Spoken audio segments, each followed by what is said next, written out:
you have been leading the innovation of investing in climate tech companies and also lead the Kaufman Fellows. Alessandro, welcome to the podcast, man. Thank you. Thank you for having me. Looking back from maybe even all the way till your childhood, do you really want to become a VC? Wow, that's an interesting question from childhood. I mean, definitely, I was very innovative even during my childhood. I mean, I remember these when I was 10 years old and at primary school, we kind of had an origami class and we had a Christmas fair with the parents. And a friend of mine and myself, we collected the unsold stock and we kind of sold it on the street. And again, I was 10 years old and that was many, many years ago. And we kind of think made $500 and it was crazy. So definitely I was an innovative person, always been. Then during undergrad, I did study finance, and after studying finance, I went into investment banking, into sales market. And at the time, I was definitely not interested in venture capital, although my dad was in technology and entrepreneurship. He ran an IT business. So somehow I had this link to computers and technology. I remember playing video games very early in my life. Then I think it all started in 2004 for one of the most important VC in the Italian market. He published the book, and the guy was a former boss of my father, and his book was about venture capital. So I got into venture capital by reading the book, and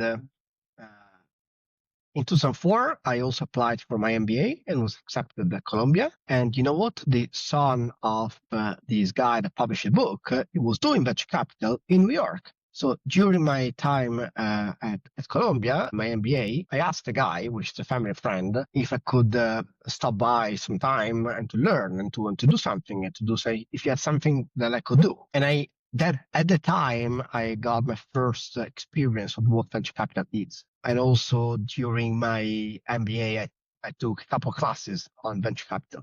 So it's not true that I always wanted to be, but truth is that I was innovative and I had some early exposure to venture capital. It sounds like venture capital is for the people who are even entrepreneurial at the age of 10, and also someone who just like really thinks out of the box and don't really realize it, right? Until you kind of connect the dots backwards. So who's it not for? I totally agree with what you said before. To be a VC, you need to think out the box. I mean, honestly, VC is a very contrarian job. Like when you make an investment, not a single person will agree on that investment because you're investing on something that doesn't exist or doesn't have a market. I'm talking about, of course, early stage VC like seed, Series A. So you're investing in something that could be company, but it's not a company. Maybe it's 3, 4, 5, 20 guys in a garage or in an office trying to do something, trying to build a business. So you definitely need to think out of the box and be innovative and being comfortable with the unknowns. What it's not for, I mean, that's probably the opposite. Like people that like a hierarchical structure, people that are good working with super large teams. I mean, I think the opposite of venture capital is large corporate. In large corporate, the entrepreneurialism is somehow reduced, lowered. So I think venture capital is very entrepreneurial as a job. So you need to, I think, to break into VC successfully, you need to be. I would say that extroverts are a better fit for this job. I would say that. I mean, there's not much analysis into that. And is that the case as well for like deep tech and climate tech, where you actually have to understand the technology a lot more than just like, SaaS or fintech, right? So is that really the case? Like, how much do you actually need to know? Is it the PhD level? Is it the master's level of that specific industry of deep tech or climate tech? That's That's a super interesting question and super important question for me as well. Like, of course, you need to understand the technology. You need to be as much technical as possible. But if you are a PhD, and nothing against PhDs, I mean, many PhDs are very good investors, but you need to figure out not to be super opinionated on something. Like maybe you've studied something as a scientist, a researcher, a professor for 25 years, and you can't think outside the box. You can think that maybe this technology is prone for disruption, and there's not technology, and and that's why we struggle when investing into tech spin-off, university spin-off.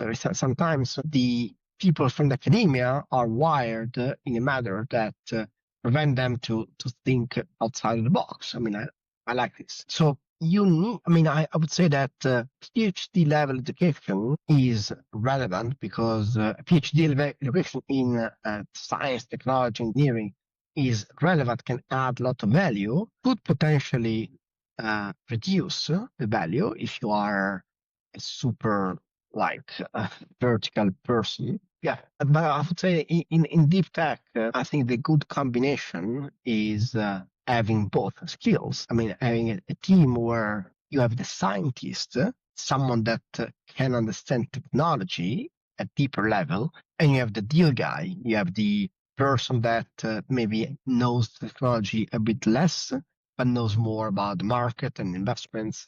I would say if you pick only one characteristic, the team is not well suited. Yeah, and in essence, it really is the group, right? It is what skills do you bring to your team, whether you're in the group of advisors advising on whether this company is legit, or you are more of the finance guy, like, and you understand the markets a lot more. So how about you, Alessandro? Like, what is your superpower? Is it secondaries? Is it sourcing? Is it analysis? Like, what is your biggest superpower that you bring to your team? You know what? Well, of course, I don't think I have any real superpower, but one that I start thinking and thinking more that make me different from others is authenticity. Is being a direct person, being person that is able to relate to other people. Artificial approaches. Well, I mean, I'll tell you what I think, which sometimes is dangerous, of course. So you need to be a master in that. But I think being able to relate to other people makes me. It's something that different. Like when I mean, I of course I'm a social person. Of course, I have a large network, but also it's enjoying it, and talking to the people and being able to again connect to people and trying to, of course, sometimes it happens, sometimes doesn't, extract the good from most of the people. As too many times I see other people that do not believe, do not behave authentic way. They are kind of faking it. It's right. It's not good. I mean, I would say that in venture, again, because it might be good in other environments, like, of course, in corporate, of course, in private equity, of course, in investment banking. But when you talk about entrepreneurship, early stage entrepreneurship, being able to relate to the other people, I mean, venture capital is ultimately the most human, people focused business that I know. I mean, that I worked on. People is only the matter. I mean, when you invest in people that will grow other people, so it's very much people focused. And so being authentic and being able to relate to other people, I think helps me a lot. And that's the essence of it, right? Especially in early stage venture capital, it is all about the people. So let's talk about how you start relationships and how you maintain relationships. If you were an aspiring VC right now, right? Like, how would you authentically, I guess, approach venture capital investors to start building that relationship? I would ask myself if I want to break into the sea, if I really want to break into the sea. I mean, this is a point I always talk with pretty much everyone that want to break into the sea is why. I mean, venture capital is a very strange asset class and it's really power law dominated. Unless you are into the top 10%, top 20% VCs of the world, it's not worth it to do venture capital. And unfortunately, you know that you are in the top 10, 20% VCs only 10 years after. So you can't know it before. You can't say that well, Sequoia or Axel or the Andreessen Horowitz will be in the top 10, 20% because numbers say that every year at least 50, if not more, percent of the VCs are emerging managers, are new VCs. Question is, do you want to do it? Because it's not worth it, honestly. I mean, in terms of the paycheck is lower and lower than in other industries.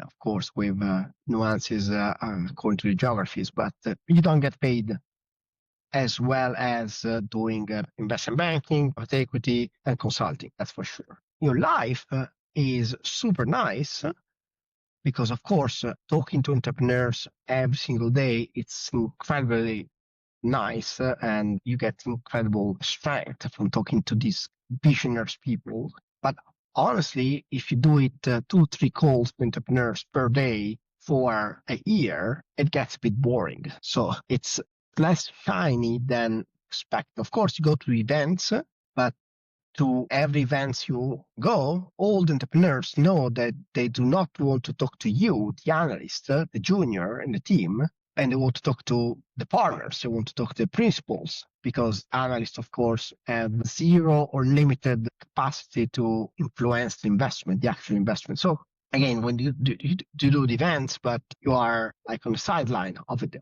events, I try to every time to kind of cast out the doubt and to show what the actual VC is, and it's a lot less shiny than people usually think it is. And in terms of that, right? VCs, if you are a junior, you usually don't get the carry. And by carry, meaning like the percentage, if that company becomes an IPO, if that company exits, you don't get that. Only the principals or the managing partners, they get that. So if you really a junior role, like this is technically supposed to be just a lifestyle for you. Yeah, and connected to the money.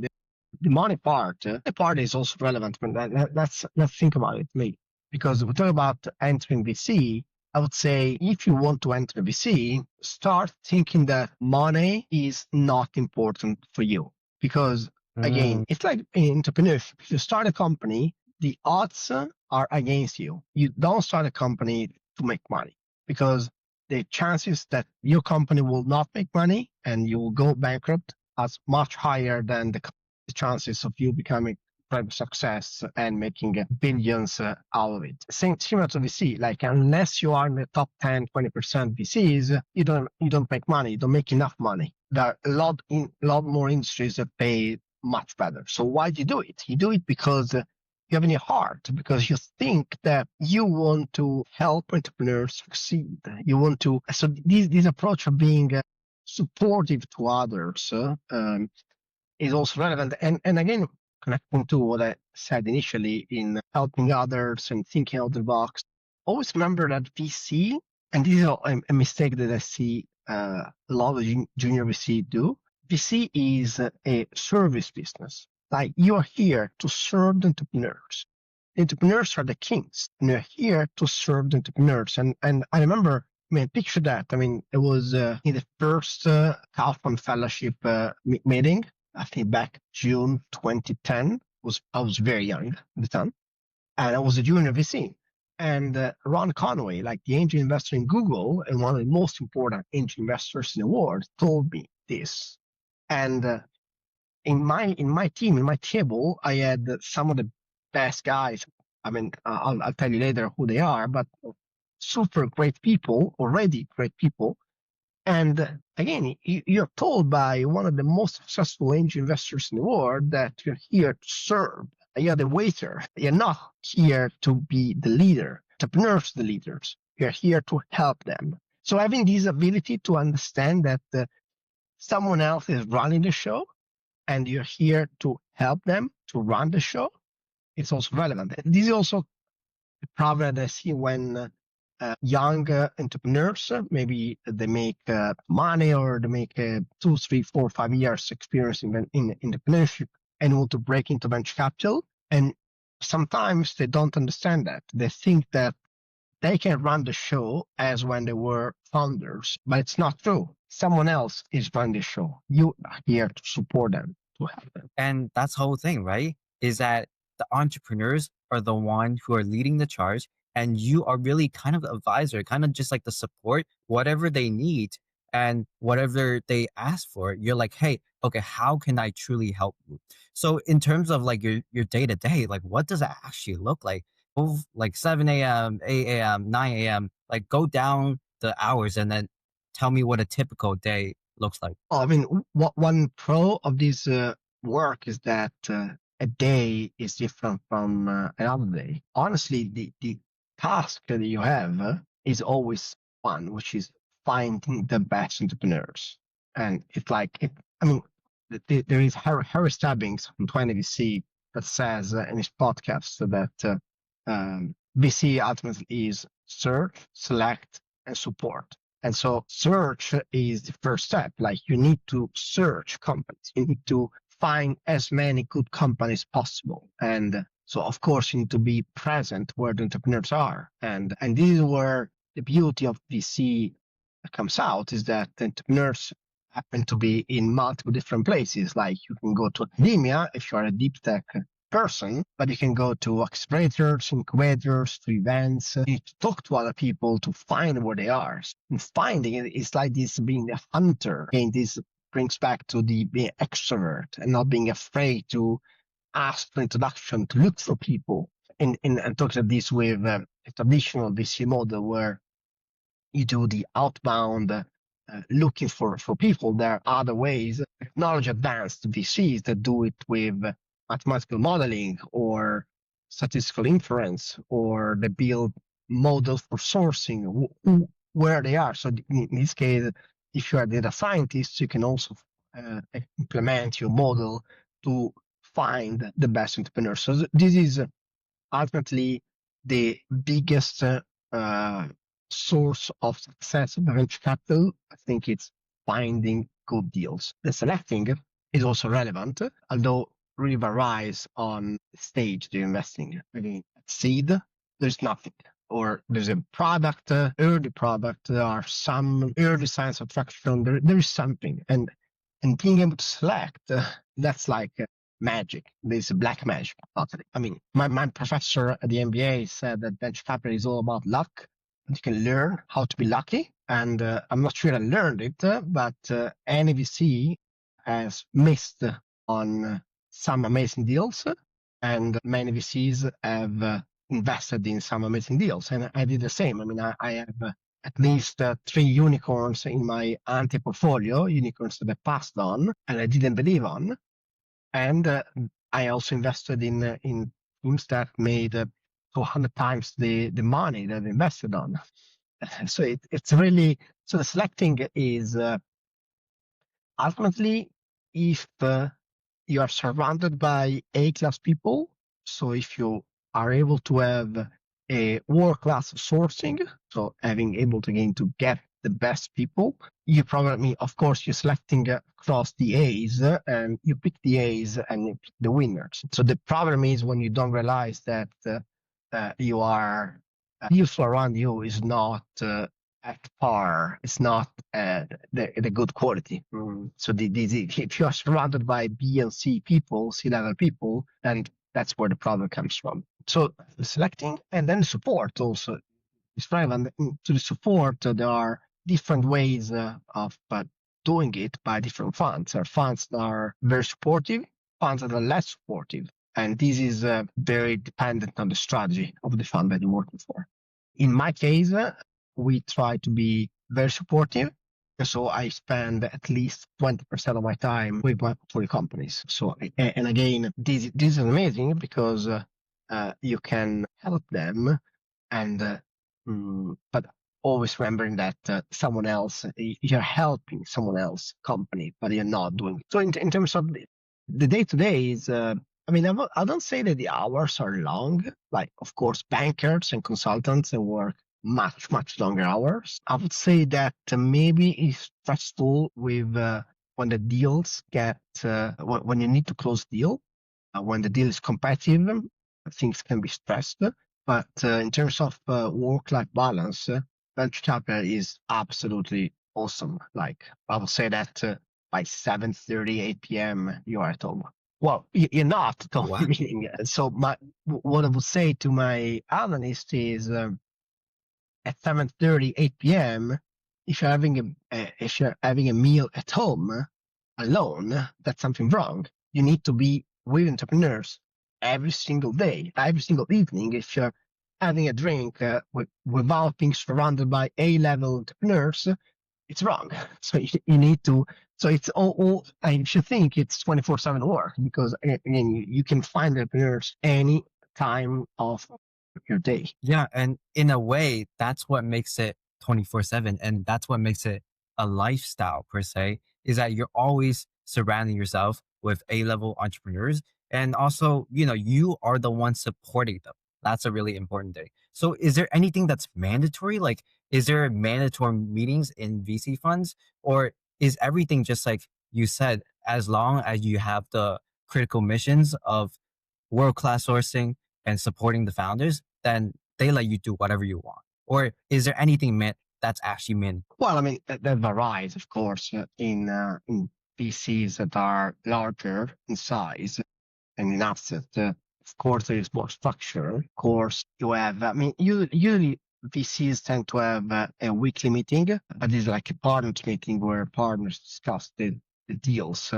And sometimes the principals are invited to present the deals that they think are good. And the principals have worked on this with the associate and the analyst, which maybe they can make to the meeting, but tend not to say something because then they're not the deal champion. Maybe they're the deal people that found the deal, but the champion, the one that would present the deal to a partnership, usually is more senior than the analyst. But again, this vary quite a lot with the fund structure. And in my case, and I would say in many other cases, no.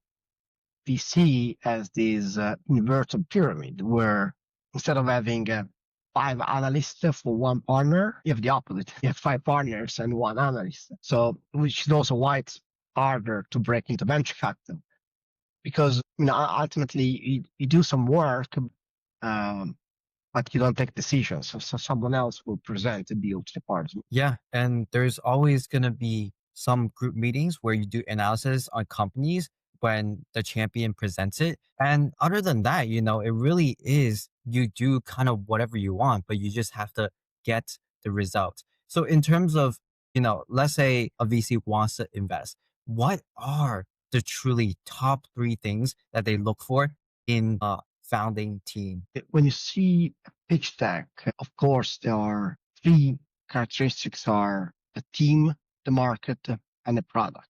I would say that ultimately it's all team. I mean, team is so important. I've seen teams that were okay being supported by a super high growing market. Like even if you're not investing in the best teams, but if the market grows so fast, then you can be lucky. Similarly for the product, maybe even if they were the best team into managing a company, they were the greatest into building a product.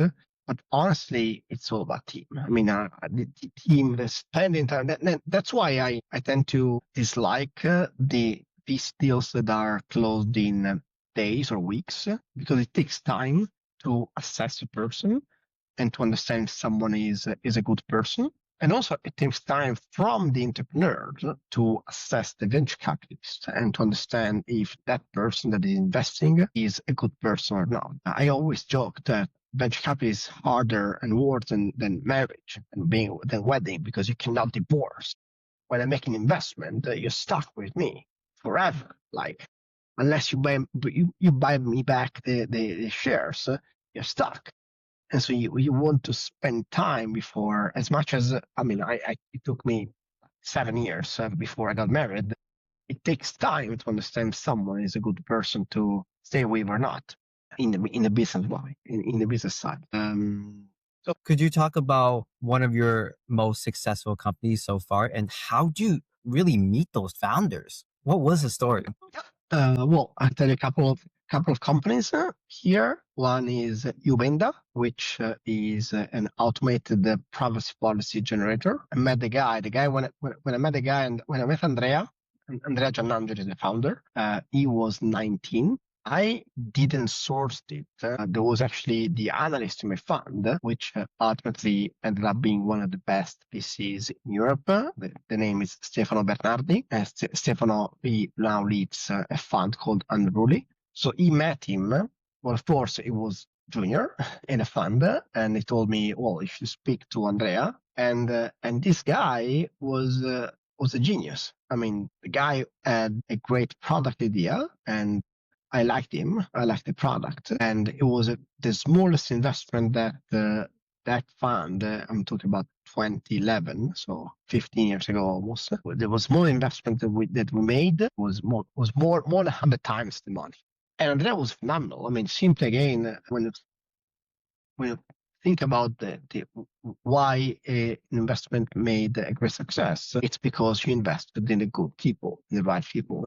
Andrea, honestly, he built the company brick after brick, brick after brick, without raising too much capital. Actually, he only raised, I think, 50,000 euros seed. So it was incredible. So it took him 10 years, but it was incredible. So this was the first one. And again, the grit that Andrea had during the 10 years they took him to Vodacom, from the founding to the exit. It was incredible. The other person that I want to name here is Fabio of Blue Break, which is my investment at Climatech, Algebris Climatech. And again, Fabio, I mean, this investment is, I would say, great example of a venture capital investment because it's I invested in team that has to be created, is being created, but the team is very small in a product that doesn't exist, serving a market that doesn't exist. So most of the people would say that I'm crazy because the product will be ready hopefully in the next few months and the market will develop hopefully in the next few years. But as of now, it's a leap of faith on this person that honestly has the biggest grit that I have ever seen in a human being. Like he is able to do everything, like in terms of determination and willingness to do everything he can for the company. He definitely stands out. And by everything, like what do you mean by that? Like is he sacrificing like so much sleep? Is he like the typical, hey, I'm sleeping on the couch, I'm sleeping on the floor of someone's house? What type of sacrifices was he making? This kind of type. I mean, he's always on. He always works. He would do whatever he can to grow his business, everything. And this is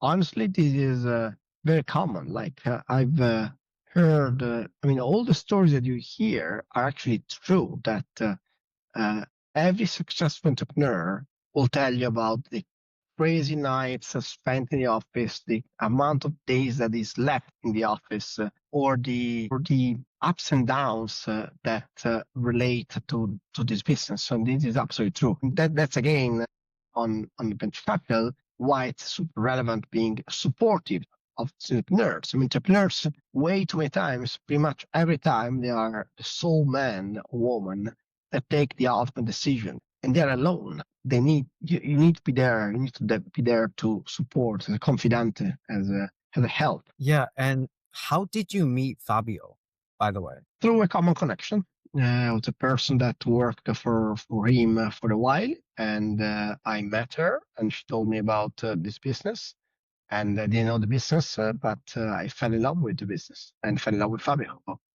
Absolutely random. And again, this goes back to uh, sourcing being the key driver of returns, and sourcing. I mean, you always need to talk to people, and to people will come back to you with ideas. people, I mean, every single day I hear, "Oh, you should meet this person, or why don't you go to that person? You could be a good fit for that person." And having this social network, which is relevant, it's super important because people will look for you. People have to look for you. I mean, this imagine if you're an entrepreneur, you make a list. You make a list of the 20, 30, 50 VCs that you want to talk to. And you, as a venture capitalist, need to be in that list. If you're not in that list, you simply don't get enough leads. And how to get in the list is having other people saying good words about you. And I hope that people say good words about me. I get enough deals. Yeah, and that's the thing is that it literally goes right back to how good of a relationship do you have with that person. And if you don't know that founder, then that VC would want to know that, hey, I know someone who is my friend that actually knows you, the founder, and they want that warm intro. So in terms of like for aspiring VCs, right? Like they want to start building those relationships. Like, how do you actually do it? I know you're a natural, but like, could you try to explain your process when you actually meet with people? Is it just like simple talk? And then you're like, hey, who can I connect you with? Is that it? Or is there more to it? Well, that's a hard question because I mean, of course, I won't put myself in the shoes of the 20 something that want to break into venture capital because in my case, it's easier because I can, of course, offer help, which is based on 20 plus years of career and a network and ability to connect people to opportunities. If you are 20 something, you probably have less ability to add value. But this is it. Like, honestly, uh, this is what happens in Silicon Valley, and this is what should happen in Europe more. Like you meet someone, and natively you are here to offer help and to support them. And of course, you meet someone that has a good idea, and you think outside the box, and you say, "Why didn't you do this? Why didn't you talk to that person? Have you thought about this?" And being able to create relationship. So what I would do as a junior, you need to exchange ideas and keep constantly talking to other people, and ideas after ideas will something will come out. And that's it, you know, it's actually giving your perspective, your POV on stuff. Because even if a VC has been in the industry for so long, there is something that you know that they don't know. Maybe it's a niche within that industry, or maybe it's just like a younger point of view, right? So if you just share your ideas versus only taking ideas, just like Alessandro said, then you are on a really good position to like actually build a more solid relationship. You're probably not going to meet the person like every single day, right? Like you're probably not even going to meet them maybe every single month. So how do you actually maintain a relationship with a VC after you talked with them? Tools that are connected to my Gmail and help me keep in touch with people. Like one secret, it's not so secret, many people do. If you're talking to a person and you know that this person is getting married to Laura or Samuel, you put down this name and ask sometimes, how is Laura doing? Or put down the name of the kids. Someone has kids and say, hey, how is Philip? How is Edward doing? And again, this talks about authenticity and being able to relate to and feel perceived as a human and not as a cold investor. So yeah, Vamo, keeping in touch.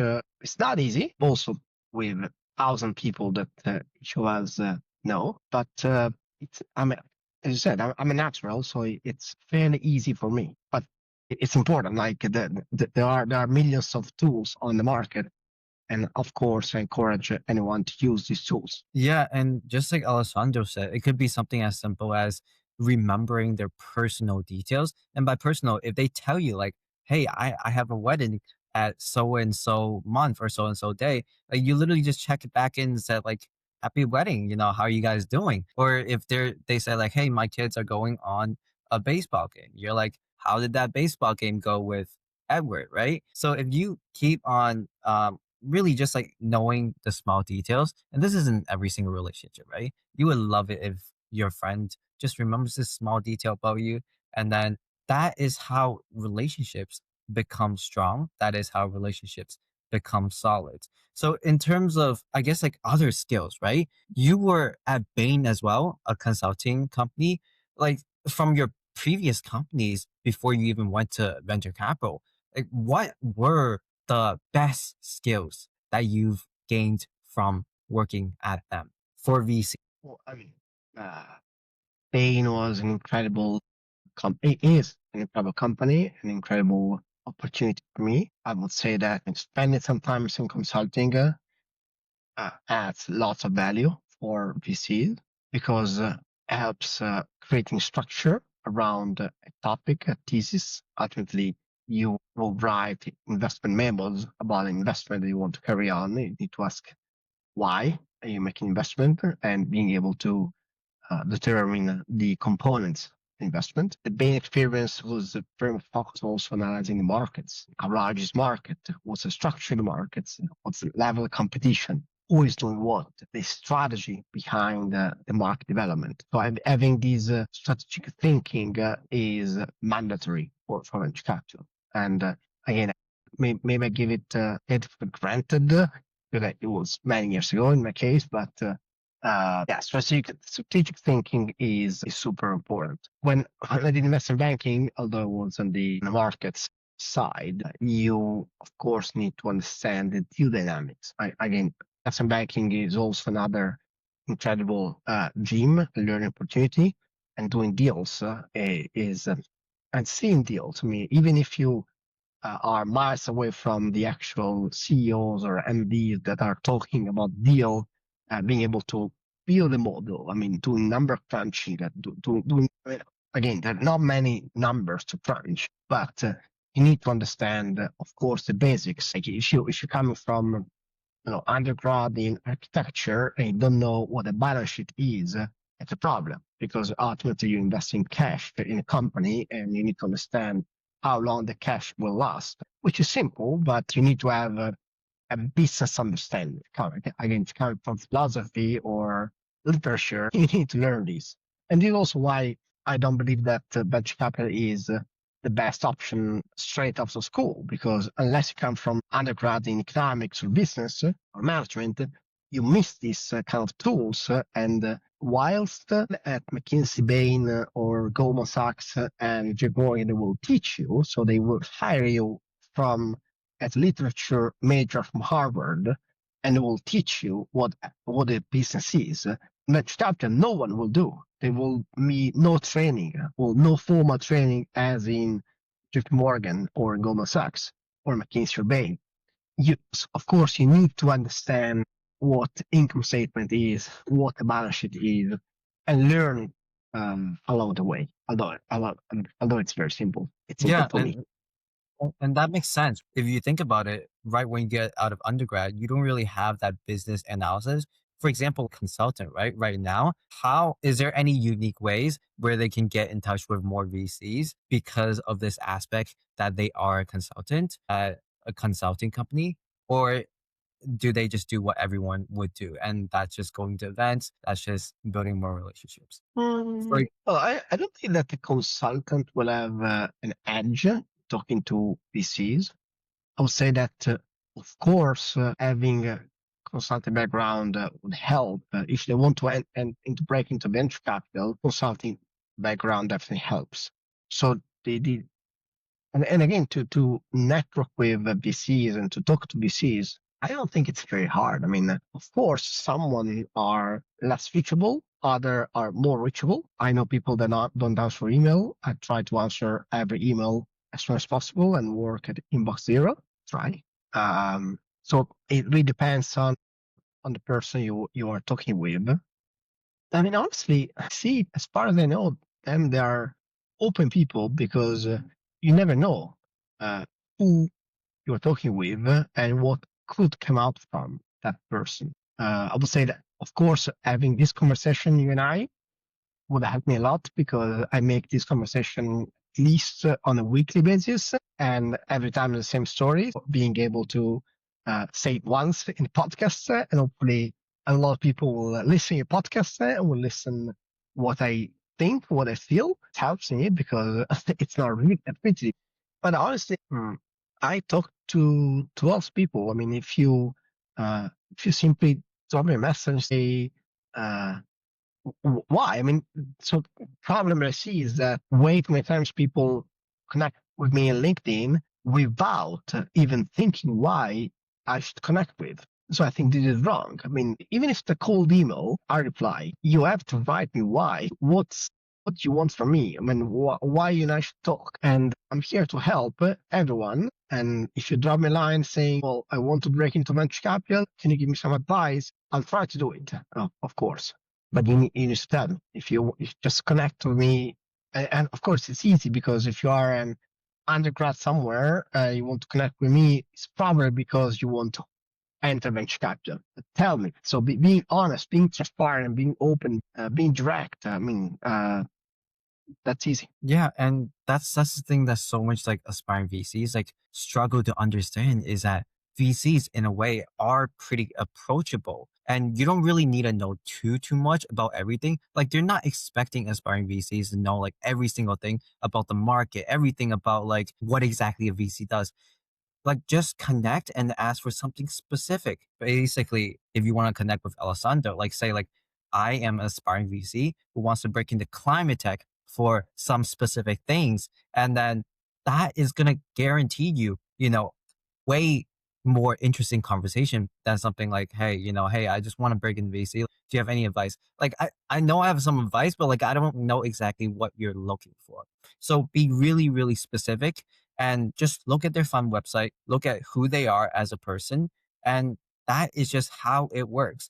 So in terms of, I guess, like talk about the communities that you have been in, a part of. Talk about Kaufman Fellows. What is that? And how do you even co-lead such an amazing community? I'm co-leading one group within Kaufman. So Kaufman Fellowship is, I would say, it's network of VCs, but it's a lot more. So Kaufman Foundation is the largest foundation in the US supporting entrepreneurship. There was this guy, Ewing Mario Kaufman, who sold his company for 4 or 5 billions to Merck, I think 20, 30 years ago. So lots of money. And instead of spending the money, he wanted to support entrepreneurship and set aside this capital to support entrepreneurs. And after a while, the Kaufman Foundation realized that VCs were not that supportive of entrepreneurs. And talking about these, so I mean, many years ago. And they built a program, called Fellows, to train VCs and make them better people, better humans, and more entrepreneurial and more pro-entrepreneurs. And that's when it started. I think the first class came in 1995, and it was a cohort of 7, 8 people, including Jason Green, who ended up founding Emergence Capital, who is the backer, which is one of the most important SaaS investor. They invest in Salesforce, for example, and many others. And little by little, the group became probably the largest network of VCs in the world, with 1,000 fellows. So 1,000 fellows across every geography, every stage helps me and the other fellows, I mean, to have an incredible power network of support. Anything I want to know, I know someone that I have the answer on. I mean, being an investment into whatever material space or whatever geography or whatever founder, I can find answers in a minute. So it's a trusted network of A-class investors. It's actually a lot more than a simple network. It's because of the values that I mentioned before. So being supportive of entrepreneurs. This is the value. It's not just a network. It's a way of thinking. Yeah, it's a way of thinking. Within the fellowship, there are different groups: the blockchain groups, deep tech, the climate one, the merger managers. When the groups were created, which is 4 or 5 years ago, I was very intrigued into the corporate venture capital world, although I've never been a CVC guy myself. And I took the lead of the group, and now I co-lead it with Jack Crawford, who is a US VC. And within the CVC group, we honestly do some peer-to-peer learning and discussion, and we try to figure out how corporates should do venture capital and what are the good best practices and what they should not, and simple connecting people in the CVC. Yeah, and that's the thing, right? Is that when you create a community, you have to understand that everyone truly just like benefits in a way where if everyone worked together, that's how they can best support these founders. Especially for VCs and junior roles, they're always talking with other VCs, so then they can share ideas, past deal flow, and all of that stuff. So talk a little bit about like what on earth is CVCs? CVCs are corporate venture capital, so investors that work for a corporate and do investments on behalf of corporate, which is sometimes very good and sometimes very bad. Like not many corporates know how to be the best investors. Some know, some are learning, some have done very well, some have not. But um, so, of course, the easy way, it will take a lot more time to discuss what CDC are, is a corporate makes investment can give the entrepreneurs the best of two sides. Like they give you money, but they also give you strategic support. Then in each of these cases, there can be a lot of differences, a lot of different nuances. Like they give you money, but how that money comes from? It's a balance sheet money, so it comes from the balance sheet of the company, or it's an actual fund. And in these cases, there are different dynamics around the money. And more importantly, is the strategic support real or is not? Like, can you, entrepreneur that get capital from corporate ABC, really engage with the people working for ABC or not? And again, these are come with millions of different approaches from different corporates. I would say that in the world, CVC is known for not being as performing as traditional VC. The Sequoias of the world tend to say with reason that they always offer better returns than corporates. I would say that corporates give more, something different. They're not return driven, but it's more strategic driven. So you cannot actually compare them. It's not apple to apple. It's different ways of seeing venture capital. So for me, for entrepreneurs, each source of capital is very relevant. Raise capital from traditional return-driven VCs, but also leverage corporates that will give you capital and strategic support, which is actually not easy because, again, if you bring to the table people that have different mindset and different approach, being able to create you unanimity and a unique point of view with people that have different, very different approaches, it's not easy. Yeah, and that's exactly it. Is it more of a strategic thing? Do you want to do partnerships with corporate, or do you want to just like have some different type of support? Whatever the type of support that that founder is looking in, they will either choose, it could be a CVC, a corporate venture fund, or it could even be just a traditional venture fund. So for a corporate venture fund, what does the VC process look like that you have kind of seen? Well, it's very hard to generalize. There are some corporates that will do very early stage, like incubation level, and other corporates will only do Series C and plus. Some corporates will again connect with the people at the business unit internally. Some corporates will not. I know some corporates that only do investments outside the core business, only on ThankMe, something which is not connected whatsoever to the current business to avoid this problem of to avoid the risk of creating friction between the new guys and the old guys. Because in any corporate of the world, there is this not invented here syndrome, where if it comes from the outside, it feels like an enemy.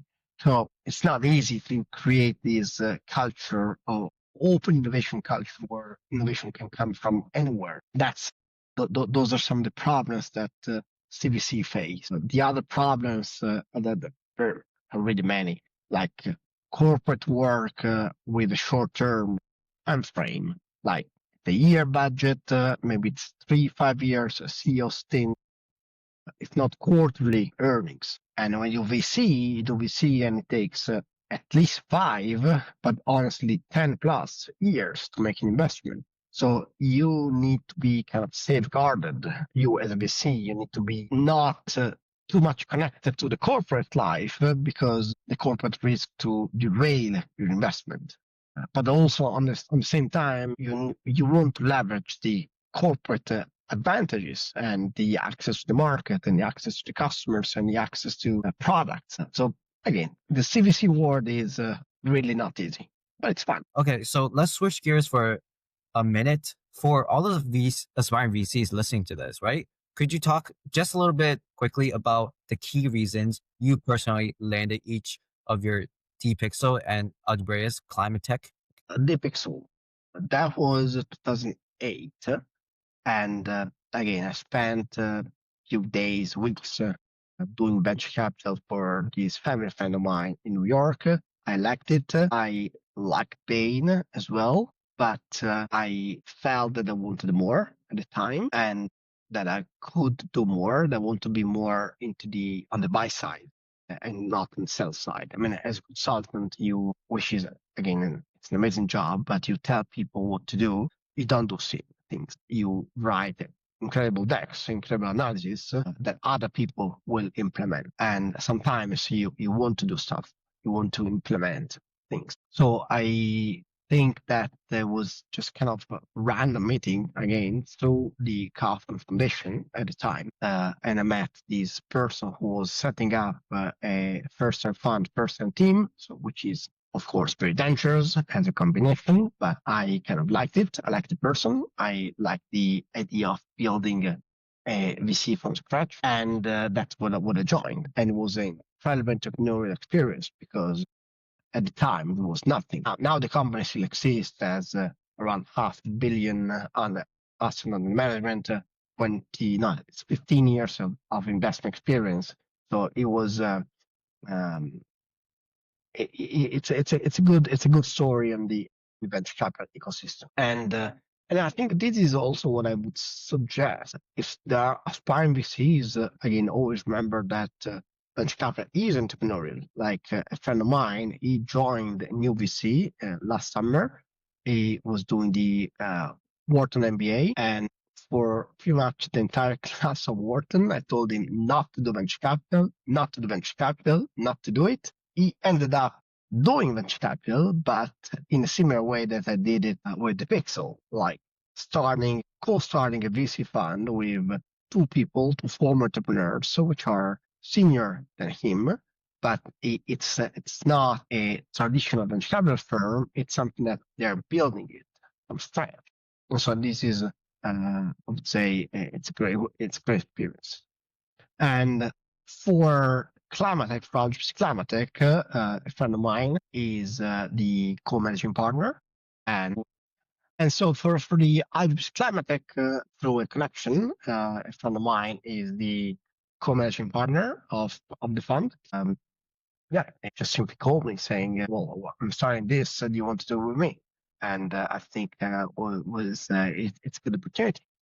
If you want to break into venture capital, it's exactly what I said initially. Like, it's a power of connection. It's the power of understanding and talking to people and saying that you want to do this because you have access to entrepreneurs, because you have some understanding, product understanding that most of the people don't. Like, for example, I want to say again about Stefano of Arroli, because Stefano Arroli is my success story. Like Stefano, which is probably one of the best VC that I know. I hired him for his first job, and he was 23. He wants to break into venture capital, and honestly, he also wasn't the brightest student in university. He did not have a 4.0 GPA, but he was Stefano, and at the time, and I'm talking about 2009, 2010, he was able at age 23, 24, being the Italy correspondent for TechFront.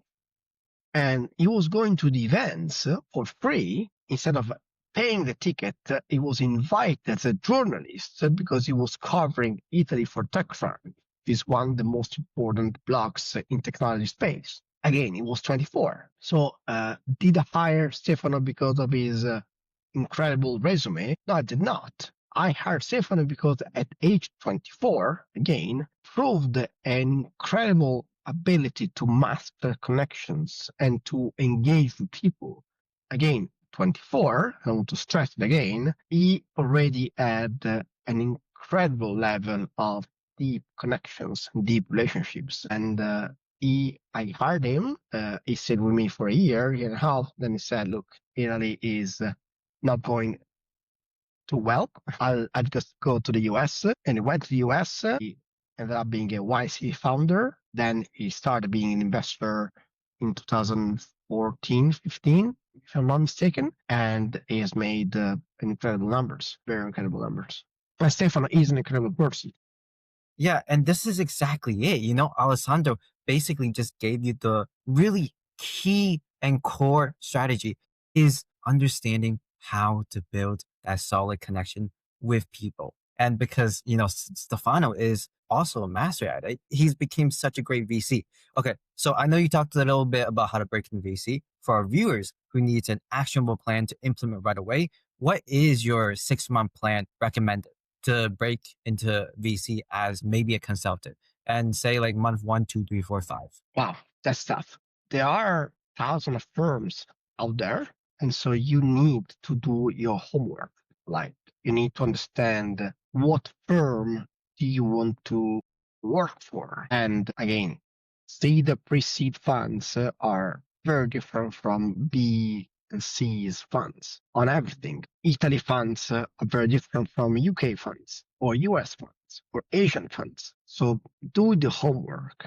And honestly, this is in the age of AI and deep research, you need to do the deep research before because there are really, really many, many, many funds. And of course, a fund that is announced the first closing is probably more keen to hire someone or a fund that, so you need to come early. Like you need to spot them early. So you need to track that fund ABC is raising. And how do you know? Through connections, through people. Of course, don't underestimate the VCs are small firms usually. Like the processes are somehow random. Like you put out an advert for hiring someone, but maybe you're still raising a fund. Maybe you don't, VCs don't have HR people. The partners are the HR people, but the partners are doing everything. Maybe they're doing a deal, maybe they're doing fundraising, and the HR was little. So the process is way less formalized than when you are applying for McKinsey or Goldman Sachs. There's no formalization at all. So engage the partners and bring them opportunities. Show them that you are a good VC. Show them that your thinking is outside the box with real cases, with real projects. Not, your resume is not enough. You need to show that you are a good person, that you have access to entrepreneurs that I don't have access to, that you have access to something that you are adding values. Always think, how can I add value? What value I'm bringing to the firm? So this is what I would do. And so filtering is relevant because the worst thing you can do is I want to go into venture capital in France, okay, and then you start spamming every VC, and there are probably 100 VCs, maybe 500 people, and you start sending the same message to each person on LinkedIn. This is something that you cannot do. Just go 100 VCs, which are the one that you like, and why do you like them? I mean, build a thesis around it. I mean, I like climate, or I like SaaS, or like fintech, or I like consumer. And why? I mean, what's your added value in these segments? You work in some industry. I mean, lots of people will still hire others for what they've done in the past. Even if you're 24, you need to show that you've done something in the past. Maybe you've spent time in a lab, or you engage with a scientist, a professor, you read something, you read a book, you did something.